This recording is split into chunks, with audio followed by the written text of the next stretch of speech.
Have you ever had an argument with your partner and somehow ended up thinking, why is everything always their fault? Even though, deep down, you know you might have sparked the fight too, but your ego says, nope, they started it. Well, don't worry, you're not alone. Psychologically speaking, our brain loves to find someone to blame, and unfortunately, that someone is often our partner. So, why do we often blame our partner even when it's actually our fault? It's all because of something called self-serving bias, a mental trick that helps us protect our self-esteem. When we succeed, we proudly say, of course, I'm just that good. But when we fail, we instantly look for external reasons. It's because you made me upset first. This bias acts like an automatic filter that makes us feel better, even if it's a little self-deceptive. For example, you're late for a date, but you immediately say, well, it's your fault for telling me last minute, even though you have 2 legs and a perfectly working watch. But since you don't want to feel guilty, your brain throws the blame instead. Ironically, if your partner is the one who's late, you instantly turn into the punctuality police. You're never on time. See? Double standard. But our brain rarely notices that part. Psychologically, this mechanism exists because we all want to see ourselves as the good one. Admitting fault feels like losing. And when you're in an argument, who wants to lose first? The human ego is like a little kid who refuses to admit eating the chocolate even with crumbs all over their mouth. There's also something called projection, where we throw our own mistakes onto others.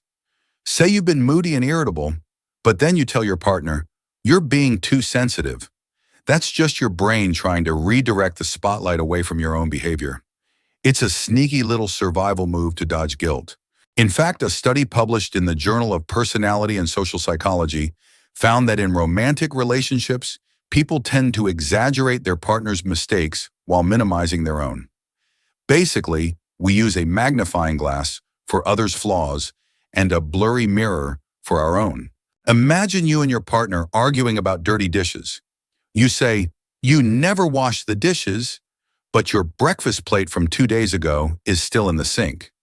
Yet since you spoke first, you look like the one with the moral high ground. That's how ego beats logic in 0.2 seconds. Or another classic, you're stressed about work and your partner gently asks, are you okay? But instead of answering calmly, you snap back, you just don't understand me, even though they were trying to be kind. That's projection in action, folks. So what's the fix? Step 1, notice the pattern. Before you blame your partner, pause and ask yourself, is this really their fault or am I just being defensive? Sometimes a 1-second reflection can save a 1-hour argument. Step 2, practice owning your mistakes. Admitting fault doesn't make you weak. It makes you emotionally mature.